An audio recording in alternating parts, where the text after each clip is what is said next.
इसलिए हमारे यहां न इतिहास सीखा जाता है, न इतिहास भुलाया जाता है, बल्कि इतिहास को जिया जाता है। मैं उदाहरण देना चाहता हूं। वेस्ट में हिस्ट्री की डेफिनेशन यह है कि अगर आपसे पूछा जाए कि व्हाट इज हिस्ट्री, इतिहास है क्या, तो आप कहेंगे इतिहास वो ब्रांच ऑफ नॉलेज है जो भूतकाल में हुई किसी घटना का सही सही विवरण दे सके और उसके समय का सही सही निर्धारण कर सके। इतना ही हम लोग हिस्ट्री के बारे में समझते हैं। यही कारण है, इसी परिभाषा के कारण बहुत से आज की युवा पीढ़ी या बच्चे ये कहते हैं कि भाई इतिहास तो हमें बेकार का सब्जेक्ट लगता है, क्योंकि अगर जूलियस सीजर ने इंग्लैंड पे कब्जा किया 40 बीसी में या 60 बीसी में, how does it matters today? उसने 40 ईसा पूर्व इंग्लैंड पे कब्जा किया या 60 ईसा पूर्व कब्जा किया। जब कब्जा किया तो युद्ध में इतने लोग मारे गए या उतने लोग मारे गए, उससे आज 21वीं सदी में क्या फर्क पड़ने वाला है? मगर भारतीय संस्कृति में जो इतिहास की परिभाषा है वो ये है कि भूतकाल में हुई घटनाओं को वह विद्या जो इस रूप में प्रस्तुत करे जो वर्तमान समय में समाज में श्रेष्ठ मूल्यों की स्थापना में भूमिका निभा सके, वह विद्या जो है वो इतिहास है। इसलिए हमारे यहां राम कब हुए और राम कहां हुए, कृष्ण कब हुए और कहां हुए, यह भी स्पष्ट लिखा हुआ है, पर इसका उतना महत्व नहीं है। उन्होंने कैसे अपने को जिया, इसका महत्व अधिक है, और प्रतिवर्ष उसका स्मरण करने का महत्व अधिक है। और स्मरण भी किसके द्वारा कराया जाता है? हम लोग रामलीला करते हैं हर वर्ष, कृष्ण लीला करते हैं, अर्थात उनके जीवन के मूल्यों को जीते हैं। We live those ideas. और रामलीला करवाई किससे जाती है? बालकों से करवाई जाती है, बाल रामलीला। अर्थात हमारे लिए इतिहास सीखने और समझने की चीज नहीं है, इतिहास जीवंत रूप में जीने की चीज है। यह फंडामेंटल डिफरेंस है हिस्ट्री की सोच वेस्ट की और हिस्ट्री की सोच हमारी। यह हमें भली भांति समझ लेना चाहिए। इसीलिए इतिहास की हर चीज पे, आप कई बार कहते हैं ना रामायण के डिफरेंट वर्जन्स हैं। भारत में ही अगर मूल जो महर्षि वाल्मीकि की रामायण है संस्कृत में, उसमें एक तथ्य है, तो हिंदी में तुलसी की रामचरितमानस में अलग है, तो बंगला में कृतिवास रामायण में तो अलग है, तो तमिल में कंब रामायण में अलग है। कई बार कथानक अलग है। इसलिए हमारे यहां क्यों हर कथानक में जिसको आप डिफरेंस कहते हैं वो कोई ना कोई मूल्य या प्रेरणा दे रहा है। हमारे लिए वो प्रेरणा इंपॉर्टेंट है। इसीलिए जो एग्जैक्ट सिचुएशन है, वो एग्जैक्ट सिचुएशन भी, यानी जैसे आज की डेट में जिसको टिपिकल डेफिनेशन ऑफ हिस्ट्री कहते हैं ना कि एग्जैक्ट कब हुआ ये बताइए, तो हमारे यहां तो एग्जैक्ट इतना पक्का बताया जाता है जो दुनिया में कभी भुलाया नहीं जा सकता। जैसे अब आज का दिन मान लीजिए आप कहें 28 दिसंबर 2024 है, तो नॉर्मली लोग क्या लिखते हैं? 28/12/2024। अब ये तो आज की मान्यता है, केवल 200-400 साल पहले, इवन ये ग्रेगोरियन कैलेंडर 1500 से पहले नहीं था। अब आप सोचिए कभी ये सभ्यता नष्ट हो जाए, 2-4-5 हजार साल के बाद कोई इंस्क्रिप्शन मिले जिसमें लिखा हो 28/12/2024, तो किसी को समझ में आएगा इसका मीनिंग क्या है? किसी को नहीं समझ में आएगा। इसीलिए अगर सही सही समय का निर्धारण करना है तो हमारे यहां उसका क्या आधार माना गया? हमारे यहां उसका आधार माना गया टाइम नहीं, डेट नहीं, सेलेस्टियल क्लॉक और सेलेस्टियल डेट, अर्थात ग्रहों की स्थिति, नक्षत्रों की स्थिति, मुहूर्त की स्थिति।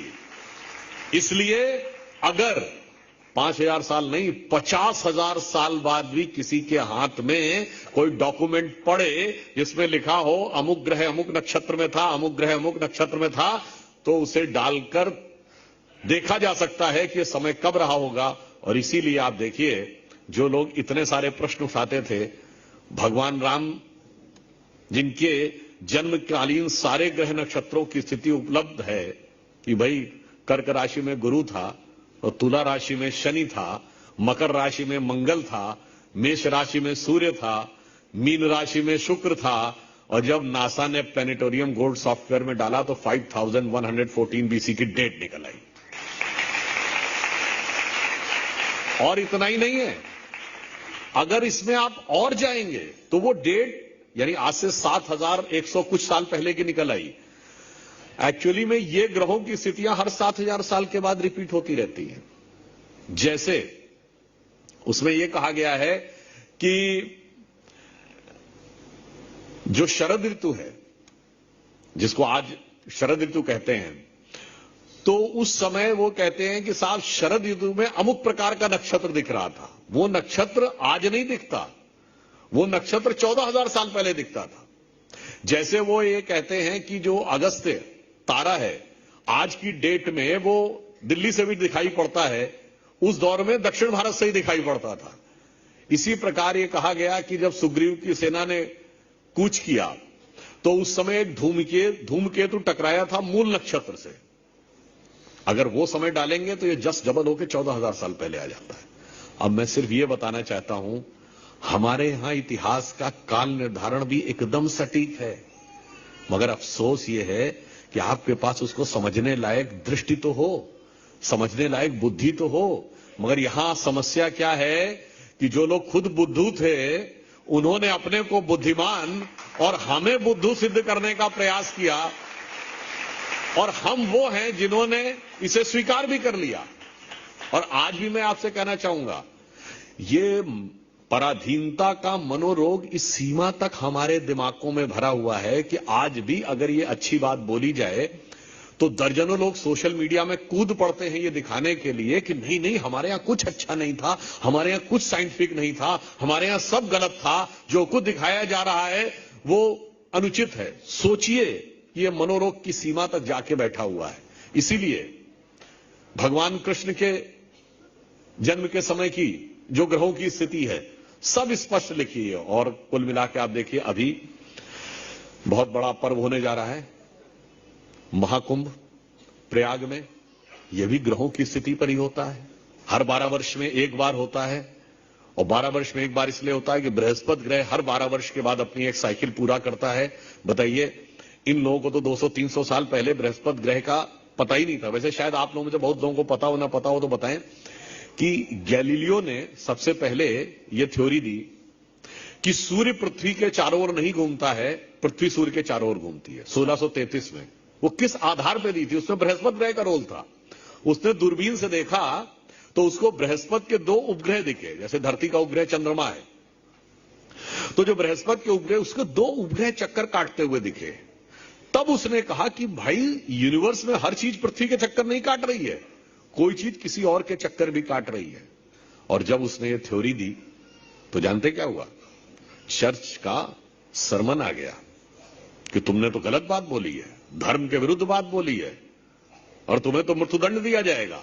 फिर उसने किसी प्रकार माफी मांगी। बट गैलीलियो का नाम in the list of convicted criminals in the eyes of church, यानी चर्च के अपराधियों की सूची में दर्ज कर दिया गया। कब? 1633 में।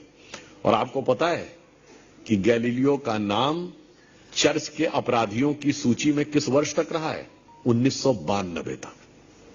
1992 में पोप जॉन पॉल II ने कहा कि भाई अब तो ये सब कुछ साबित हो गया, सैटेलाइट बन गए, सबको दिख गया कि सूर्य पृथ्वी के चारों ओर नहीं घूमता है, अब कम से कम नाम हटाना चाहिए। सोचिए, जिन्होंने 1992 तक इस बात के लिए उसको चर्च का अपराधी घोषित कर रखा था, उन्होंने हमको समझाया कि हम अवैज्ञानिक थे और वो वैज्ञानिक थे, ऐसा इतिहास पढ़ाया। और वो इतिहास पढ़े हुए लोग आज भी हमारे दिमागों में भरे हुए हैं। एक अन्य उदाहरण जो मैं पहले भी बोल चुका हूं, अब एक और बात समझिए। मैं विनम्रता से और चुनौती से कहता हूं, दुनिया में जितनी धर्म संस्कृतियां हैं उसमें से जितने त्योहार मनाए जाते हैं, आकाशीय गति के आधार पर कहीं त्योहार नहीं मनाए जाते सिर्फ हिंदू धर्म के अलावा। इतना ही नहीं, सूरज और चांद देखकर तो त्योहार मनाए जाते हो, बृहस्पति और शनि देख के त्योहार मनाए जाते हो तो बता दीजिए।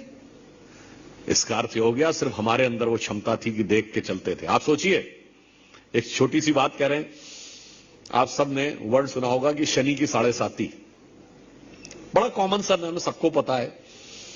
शनि की 7.5 तो भगवान राम के भी लगी थी। इसका मतलब उस जमाने से हमें पता था। और 7.5 का अर्थ क्या होता है? शनि एक राशि पर 2.5 वर्ष रहता है और 12 राशियां हैं तो 12 इंटू 2.5 30। तो शनि का रोटेशन पीरियड कितना है? 30 ईयर्स। ये तो अभी पता चला इनको 200-300 साल पहले, और हमारे यहां तो 7.5 हजारों साल से चल रही है। इसका मतलब हमें पता था, मगर क्या बताएं, ऐसी 7.5 चढ़ी हमारे दिमाग के ऊपर, ऐसा राहु काल छाया हमारे दिमाग के ऊपर कि आज तक इतने प्रयत्न करने पड़ रहे हैं, तब भी कुछ लोगों के मानस और मस्तिष्क पर राहु की छाया निकल नहीं पा रही है। इसीलिए प्रधानमंत्री श्री नरेंद्र मोदी जी ने जब कहा कि यह हमारा स्वतंत्रता का अमृत काल है, जब 75 वर्ष पूर्ण होकर हम शताब्दी तक जाएंगे, तो उन्होंने 5 संकल्प कहे। नंबर 1 कि भारत को विकसित राष्ट्र बनाना है। दूसरा, गुलामी की मानसिकता के हर प्रभाव से अपने को मुक्त करना है। तीसरा, अपनी विरासत पर गर्व करना है। चौथा, इसके लिए कर्तव्य करना है। और 5वां, कर्तव्य सामूहिक रूप से करना है। इसलिए गुलामी की इस मानसिकता से अपने को मुक्त करना है। और एक बात और जो मैं कह चुका हूं, मगर पुनः मैं कह देना चाहता हूं। कई बार लोग कहते हैं कि जैसा अभी संचालक महोदय बोल रहे थे कि यूनान में मिस्र रोमा सब मिट गए, जहां से कुछ बात है कि हस्ती मिटती नहीं हमारी, सदियों रहा है दुश्मन दौरे जहां हमारा, और बाकी अभी तलक है नामो निशा हमारा। मगर साहब, वो कुछ बात क्या है समझनी चाहिए। हमारा नामो निशा जानते दुनिया में कैसे पड़ा हुआ है? जैसे, ये बात मैं रिपीट कर रहा हूं, जैसे आज शनिवार का दिन है, तो कल से नया सप्ताह शुरू होगा, तो संडे आता है, उसके बाद मंडे आता है, उसके बाद ट्यूसडे, फिर वेडनेसडे, फिर थर्सडे, फ्राइडे, सैटरडे। ये सीक्वेंस कौन तय करता है? ये तो पूरी दुनिया में माना जाता है। और मजेदार बात देखिए, वो हमसे कहते हैं कि आप 7 ही ग्रह मानते हैं, जबकि ग्रह तो 9 होते हैं। तो भैया, हफ्ते में 7 दिन तो तुम भी मानते हो, फिर हम ही से क्यों पूछ रहे हो? फिर आप कहते हैं सूर्य को ग्रह आपने माना, तो संडे तो आप भी मानते हो। ये तो पूरी दुनिया माना जाता है ना, इसमें तो कोई इंडिया की बात नहीं है। पर किसी से पूछे संडे के बाद मंडे, मंडे के बाद ट्यूसडे, ट्यूसडे के बाद वेडनेसडे क्यों आता है? कोई इसका आधार है? इसका आधार शुद्ध भारतीय है और शुद्ध वैदिक है। पहला ग्रह सूर्य माना जाता है, ये तो लॉजिक है। अगर आप कहें कि साइज के हिसाब से होना चाहिए, सूर्य के बाद सबसे बड़ा ग्रह बृहस्पति, तो संडे के बाद थर्सडे आना चाहिए। फिर उसके बाद तीसरे नंबर का ग्रह शनि, तो सैटरडे आना चाहिए। चलिए, आप कहें अगर सूर्य से नजदीकी पे करें तो सबसे नजदीक ग्रह बुध, तो वेडनेसडे आना चाहिए। उसके बाद अगला ग्रह शुक्र, तो फिर फ्राइडे आना चाहिए। संडे के बाद मंडे क्यों आता? इसलिए कि वैदिक ज्योतिष में जब आप होरा निकालते हैं, और होरा शब्द अहोरात्रिक से आ और रा हटा दें, आ और त्रा हटा दें, तो होरा हो जाता है। ग्रीक इतिहास में हॉरोस्कोप शब्द, जो कुंडली के लिए हॉरोस्कोप शब्द है, ये होरा से ही आया है। और इसी होरा से आवर शब्द बना है। बड़े से बड़े वैज्ञानिक से पूछिए, भाई आवर, घंटा, जिसको इंग्लिश में आवर कहते हैं, HOUR, उसकी उत्पत्ति कहां से है? अब आप सोचिए, हमारे यहां बताया गया है कि यदि सूर्य की पहली होरा लेंगे तो 24 घंटे के बाद जब 25वां घंटा लगेगा, तो वैदिक गणित के कैलकुलेशन के हिसाब से उसकी पहली होरा आएगी चंद्र की। और चंद्र के बाद जब 25वां घंटा लगेगा, यानी 24 घंटे के बाद नेक्स्ट डे का पहला घंटा लगेगा, तो होरा आएगी मंगल की। मंगल के बाद जब नेक्स्ट डे का लगेगा, तो बुध की आएगी। ठीक इसी सीक्वेंस में दुनिया ने एक्सेप्ट किया हुआ है कि ये ग्रह थे। और कोई जरूरत नहीं है कि आपको वैदिक ज्योतिष आती हो और होरा आता हो और होरा निकालना आता हो और 24 घंटे के बाद 25वें घंटे का होरा आता हो। हम सब ने अपने घर में पूजा करते हुए यह श्लोक जरूर कभी न कभी बोला है, नहीं तो सुना जरूर है कि पंडित क्या बोलते हैं, ब्रह्मा मुरारी त्रिपुरांतकारी भानु शशि भूमि सुतो बुधश्च गुरुश्च शुक्र शनि राहु केतु सर्वे ग्रहा शांति करो भवंतु। अब सीक्वेंस देखिए, क्या कहते हैं?